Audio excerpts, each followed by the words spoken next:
सावन का पहला दिन हो, सुबह उठते ही इतना खूबसूरत नज़ारा, तो वही जल्दी-जल्दी हम लोगों ने भी काम किया क्योंकि हम सोच रहे थे आज कहीं बाहर जाएँगे, लेकिन अभी तक तो बारिश हो रही है तो कुछ हमारा ऐसा डिसाइड नहीं है कि जाना ही है या नहीं जाना है। तो गोभी आलू की सब्ज़ी बनाई है, मम्मी ने बनाई है आज। मुझे उनके हाथ की सब्ज़ी बहुत ज़्यादा पसंद है, इस वज़ह से मैंने उनसे कह दिया था कि आप ही छौंक दो और बाकी के सारे काम तो मैं ही करती हूँ, रोटी बनाना, चावल बनाना, सब्ज़ी और ये मसाला-वसाला तैयार करके रखना, बस उनसे छुपवा लेती हूँ। तो यहाँ पर सब तैयारियाँ हो चुकी हैं, मेरी पूजा पाठ भी हो चुकी है क्योंकि सावन लग गया है तो अब थोड़ा सा स्पेशल रहता है पूजा पाठ में। और मेरी भी तैयारी है इस बार ग्वालियर जाने की, तो सावन में कौन कौन जा रहा है ज़रूर बताना। और बहुत से लोग नहीं जाते हैं क्योंकि घर में नोक-झोंक हो जाती है, कहीं भाई से कहीं भाभीयों से, अगर हो गई है तो भी आप लोग अगर जाना चाहते हैं तो जाइए।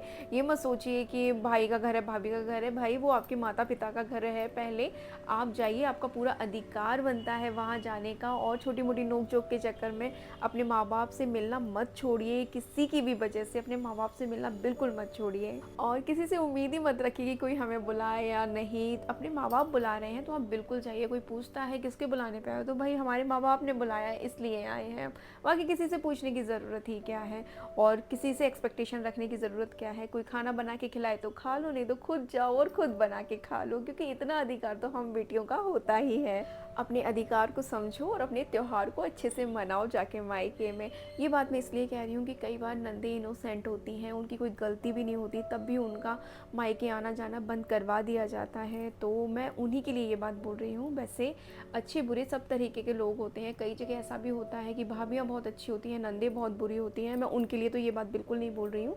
लेकिन जो इनोसेंट हैं, जिन्होंने कुछ गलत नहीं किया किसी के साथ और फिर भी वो मायके नहीं जा पाती हैं, सिर्फ सामने वाले ने हमारे साथ बुरा व्यवहार किया है या हमें आने नहीं देना चाहता, इस वजह से मैं उन्हीं से कह रही हूँ कि आप लोग जाइए अपने घर पर और पूरा अधिकार बताइए अपना। आप क्यों पीछे हटो, क्यों अपने माँ बाप से मिलना छोड़ो किसी और की वजह से।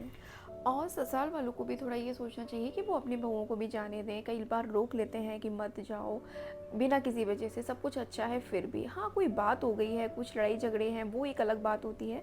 लेकिन अगर आपकी बहू जाना चाहती है मायके तो आप ये कहकर बिल्कुल मत रोको कि नंदे आ रही हैं तुम्हारी, तुम क्यों जाओगी, तो इससे थोड़ा सा रिश्ता ख़राब होता है। तो नंदे आएंगी वो अपना देख लेंगी, बहू को जाने दो, उसका भी मायका है, उसका भी भाई है, उसे भी त्यौहार मनाना है। तो भाई मेरे घर वाले तो मुझे बहुत बुला रहे हैं, मेरे भाई का बार बार फ़ोन आ रहा है कि कब आ रही हो कब आ रही हो। तो मेरे जाने का प्लान तो है, लास्ट ईयर भी मैं रक्षाबंधन पे ग्वालियर में ही थी और इस बार भी मैं ग्वालियर में ही होंगी। और सच बताऊँ मुझे बहुत खुशी होती है कि मुझे इतने अच्छे से पूछने वाले मेरे मायके वाले हैं, मैं बहुत खुश नसीब हूँ।